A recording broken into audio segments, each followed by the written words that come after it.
Hi guys, kamusta kayo? Ako nga pala si JC Ligaspe at welcome dito sa channel ko at welcome din dito sa panibago nating video. So para sa video natin ngayon, tulad ng nababasa nyo sa title is ipapakita ko sa inyo yung video nung tinuruan kaming mag-disassemble and mag-assemble ng Caliber 45. So guys, yung FAQs natin, next video na natin itutuloy. Pero bago natin simulan yung video natin ngayon, kung bago ka lang sa channel na to, huwag mo nang kakalimutang mag-like, comment at syempre mag-subscribe ka na din at i-hit mo na rin yung notification bell para lagi kang updated kapag may mga bago tayong uploads. And of course, magsisimula tayo after the quick intro. So tara!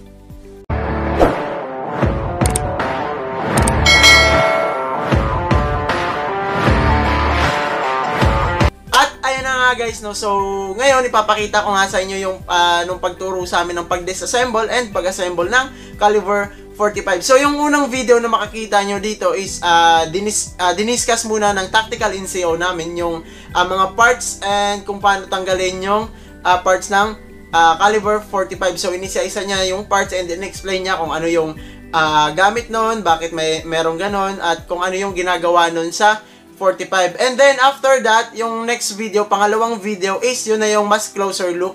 Doon na kami tuturuan kung paano talaga yung step by step and sinabi sa amin yung golden rule. So since hindi masyadong malinaw sa video yung pagkasabi ng golden rule sa pag-assemble ng Caliber 45, so sasabihin ko na lang ngayon para mas malinaw. So yung golden rule sa pag-assemble ng baril is the first one to be removed is the last one to be replace. So that's the golden rule kapag nag-assemble ka ng 45, nag-assemble and nagdi-disassemble. So without further ado, so tara. Guys, o nga pala, I suggest na tapusin nyo yung video para mas marami kayong malaman. So without further ado, finally, let's go. Bearing pin kasama yung spring ano? Bearing pin spring. Yan, ibalik yung bearing pin stop. Gamitin pa rin yung bago kasi hindi mo may pasok kung hindi mo gamitan lang bago. No? Balik na. Sa dati. Balik. Maganda na si Darsan. Kaya bisa na sikundan. Yan lang yung kanal.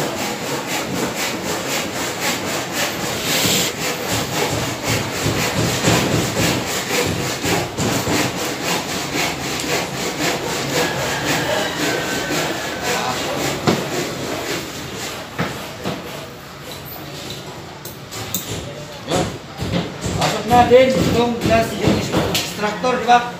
Bakit extractor? Itong dulo siya yung kumakalang dito sa bala. No? Siya yung umahawak dyan. Oh?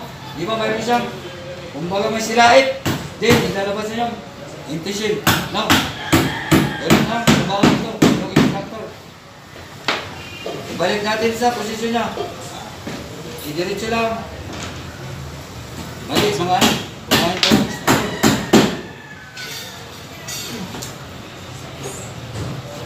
Bago alisin yun, bago pasok yun. Bearing pin sa kanyang bearing pin stop. Unahin, ipasok ka ng extractor. Yan, naka-align lang siya. Ulap, okay na. Yan, ipasok yun. Bearing pin stop. Yun, itong bearing pin stop.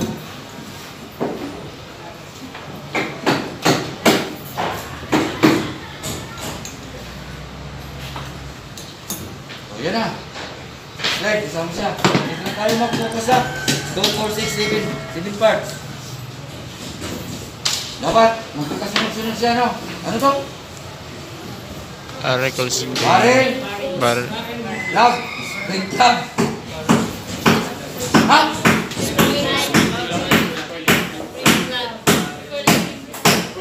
Recoil spring plug. Recoil spring plug. Recoil spring. Recoil spring gate. Magkakasama siya. Din. Barrel bushing. Din. Slide stop.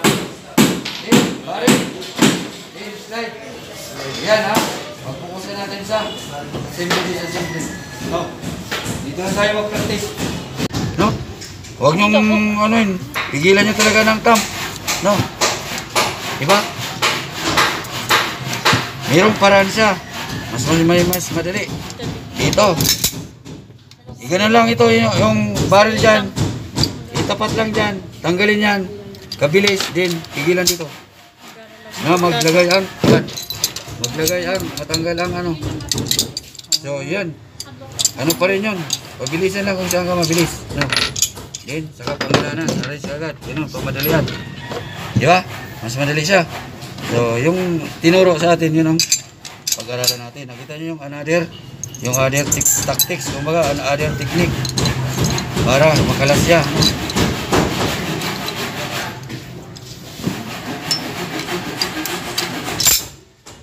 Dapat ibigla paglagay ha.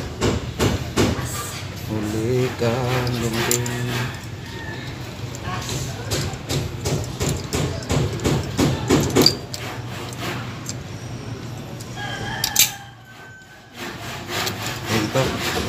Anong tawag ito?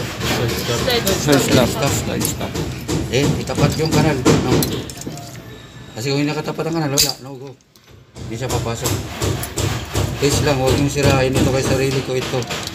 Kaya ito lang kung pira, hindi ko ito ipinta. Wala na akong pangturo. Kasa, hindi kalabit. Ilagay. Your time is short now, di ba? Ganun. O ganun, proceed tayo. Press ha. Press. Then, clockwise. 1/4. No. Then, dadahan yung tawag nito? Recoil spring plug.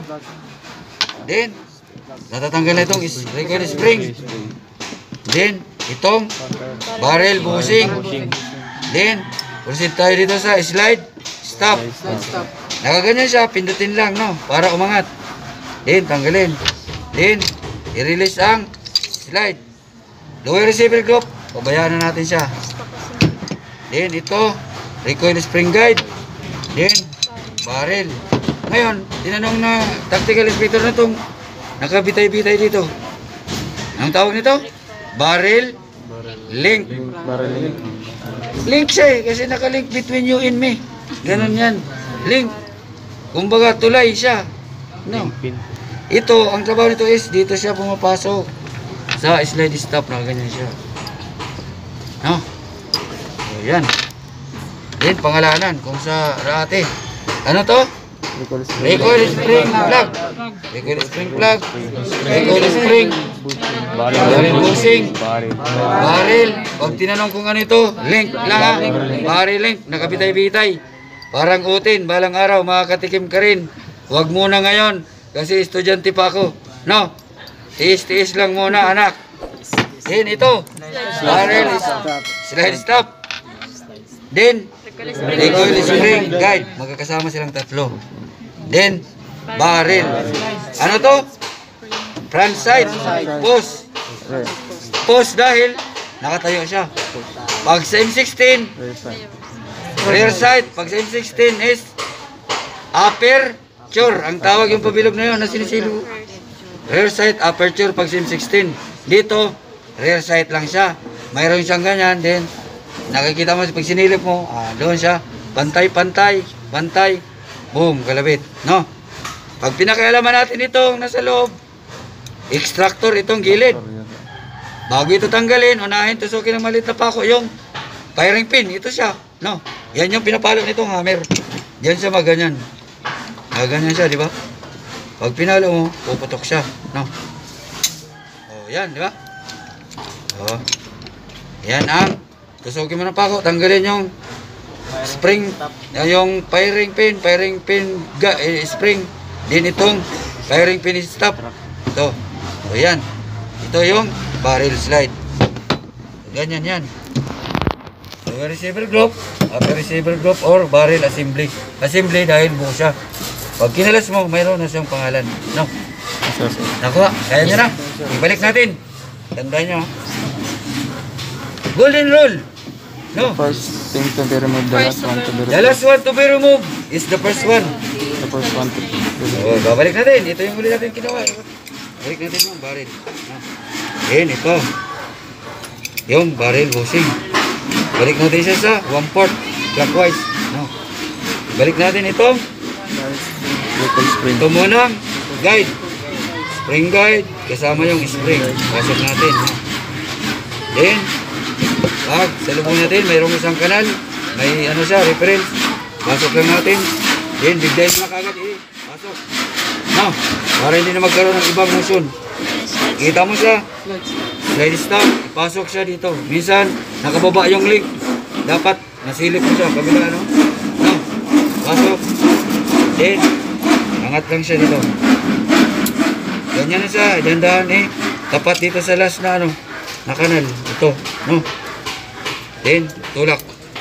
Then, itulak yung slide. Pagpaharap, no? May sabihin, tama yung ginawa mo. Ipasok muli yung unang tinanggal, di ba? Spring flag. Pasok siya sa loob. Ibalik yung barrel bushing sa position. Ikasa. Ganun yung hawak.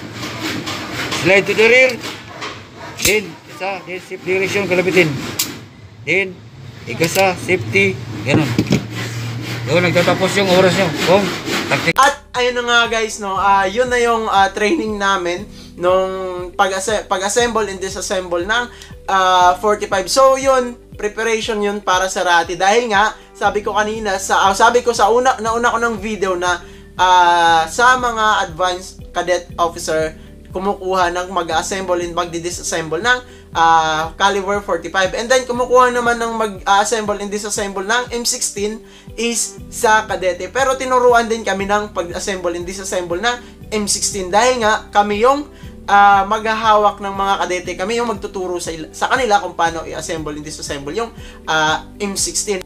And that's it for today's video guys. Sana kahit papaano yung video na to is nakatulong sa inyo. And sana marami kayong natutunan sa pamamagitan ng video na to.